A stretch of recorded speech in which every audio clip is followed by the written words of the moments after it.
Hi, I am Zyren, and I will discuss about the substantiation by analysis.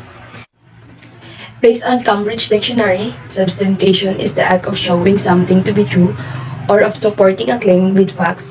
Therefore, substantiation by analysis is much deeper and far more complex than the usual analysis. For example, let us begin with the first three lines of the seventh stanza of the poem Clearance by Seamus Heaney. The lines goes, fear of affection made her affect, and a delinquency whenever it came to pronouncing word beyond her. Bertolt Brecht. Based on our assumption that language has four levels, these three lines provide an interesting example of how distinct creatives' choices interact at different levels to create unique textual pattern that stimulates the readers to extract some representational effect, which are the graphology or the typographical features, the phonology or the rhyme, meter, assonance, alliteration, the lexis or the vocabulary, metaphor, and other figuratives of speech, and lastly, the syntax, which are the grammatic structures. Considering the generic term fear, for example, on the lexic level, it appears to be countered by the chilly and emotionless impression of the following strings of Latinate words, which are affections, affect, inadequacy, and note that on the phonological level, the sequence of labiodental fricatives, fear, affections, and affect in the first line, which as the result, even sounds affected, demonstrates these lexical effects.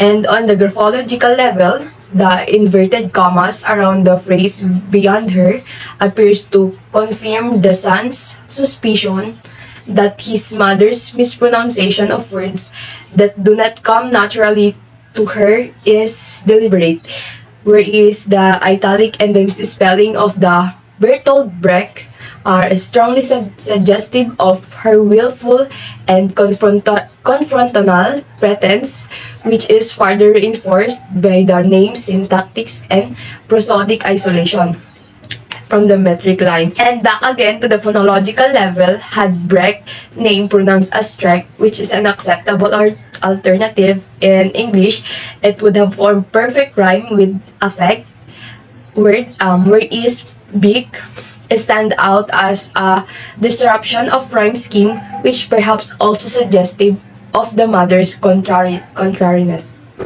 And in these lines, so I governed my tongue in front of her a genuinely well adjusted adequate betrayal of what I knew better. I'd not and I indecently relapse into the wrong grammar which keep us alive and that by. The predominance of Latinate terms can be seen in these lines. The lexical complexity, convolute syntax, and its distribution across the metric lines, such as word governed, genuinely adjusted, adequate, betrayal, decently, and relapse, provide and appointed representation of the son's undoubtedly well-intentioned attempt at self-denial, which are this phrase, a genuinely well adjusted, adequately, betrayal of, and lastly, of what I knew better. I'd know and I indecently relapse into the wrong grammar which kept us allied and at bay are words we can conclude that the son experiences his sacrifice as truly demeaning because of the verbal relapse has negative denotation and connotations because it is usually used in the sense of sliding back after an improvement into a way of acting that is unpleasant. If this inference is correct, the adverb decently may be the cause of some tension between the subjective and the predicate relapse into the wrong grammar. This is because in the syntactic position decently may be seen as both attitudinal adverb and as an adverb of manner. The Sans language appears to be enhanced on the interacting eye levels of syntax and phonology. We might notice how the grammatical structure of these two sentences of the sestet does not coincide with their metrical structure. Thus, the grammar of both sentences begins in the middle of metrical lines, while it also goes beyond no fewer than 5 metrical boundaries at line ends. It also worth noting that the intensity of this tension varies depending on the force of the syntactic pull at the line end. Depending on where the cut is made in the syntactic structure of word phrases and sentences, this pull may be stronger or weaker. The force enjambment between parts or of phrases is generally experienced as variable. For instance, a cut between modifying verb and the following adjacent to well adjusted and the line 6 and 7 would probably be felt to be slightly stronger than break between two parts of verb phrase whenever it came to pronouncing words in lines 2 and 3.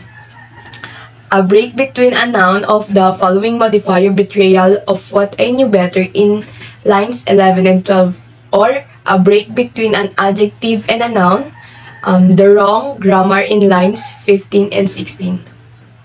As a result, the pull at the end of the poetic lines is usually felt as least strong in the case of enjambment between relatively independent syntactic units as well as between complete phrases and clause. True readers may associate this type of discordance with a variety of representational meanings. The tension arising from this pattern is enjambments seems to reinforce the tension-ridden language of the sans gesture of submission and reconciliation, perhaps reflecting at the same time the tensions generated by the internal conflict between his professional pride and his filial love and respect. That would be all. Thank you. Hello everyone, I am Laica JORILLO, your reporter for today's video. And now, I will discuss about Literary Interpretation Revisited. Literary Interpretation Revisited. Stylistics analysis can serve to substantiate the impression of literary effect. Furthermore, the focusing on specific features of language can lead us to wider issues of literary significance. One such issue is that of intertextuality, the way particular expressions recur in different texts and so provide a link between them. Consider, for example, the expression in line 9 of the poem, I governed my tongue. This in the poem's context is likely to be rendered as I controlled or checked my language, or perhaps even as I kept a civil tongue in my head. However, there is more to it than that because of the wording of the clause appears to produce echoes from Heine's earlier work. The alternative reality represented in poetry is a function of interaction between its linguistic features and the ideas, experiences, and emotions of the individual reader. It therefore stands to reason that the intellectual and emotional baggage we bring with us when reading a particular text will also contain remembered and half-remembered snatches or longer passages from other texts we have read. These texts, in turn, will have their own intellectual dimensions, and so it goes endlessly. Obviously, the texts in such an intertextual network may be related to each other for all sorts of reasons. Topical coherence may be one of them. This book, for instance, is related to a maze of other texts which are, in different ways, concerned with stylistics. Another strong band between texts may be genre. Thus, literary texts may poem. Our interpretation depends to a degree on the associations we make with the traditional formality of the sonnet. To return to the clause, I governed my tongue, this can be said to derive additional significance from its intertextual relation with Heaney's collection of essays, The Government of the Tongue, published in 1989. This title, we should note, is ambiguous and rakes up an old controversy. Should the tongue, which for Heaney represents both the common resources of language and the poet's personal gifts of utterance, be governed, or should it be the gov error? It is the conflict between art's isolation and participation, between its artistic autonomy and ideological dependence, and in particular between poetry and the established social order. In his book, Heaney characterizes poetry in the following way. The fact is that poetry is its own, and no matter how much a poet may concede to the corrective pressures of social, moral, political, and historical reality, the ultimate fidelity must be to the demands and promise of the artistic event. Hi everyone, this is Chef, and again, I am the person who always have the last statement at every report that we do. And of course, that is the conclusion of this chapter 6, the perspective on literary interpretation. And allow me to do that. For this chapter 6, it has been discussed the literary criticism, the interpreting of complete poem, the substantiation of analyses, and also the literary interpretation revisited. Now I want to conclude this with a very simple and painless thought based on my own discernment about this chapter. Now, for the generalization, particularly this chapter, of course, focused on the interpretation of a complete poetic text, because this chapter is trying to at least exhibit how an stylistic can provide or can lend a help for a literary critical appreciation, and to at least further substantiations of significance. Contextualizing interpretation, it is not simply as that, because it is beyond our complex understanding. It is more than our comprehensive knowledge, because indeed that we have different ideas.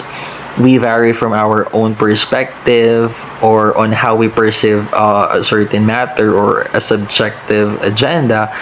Like, for example, if we discern a certain poem or a literature or any literary pieces, and I think with that, that's how a interpretation play it roles to at least give us a knowledge or a point of view on how we actually interpret a certain matter.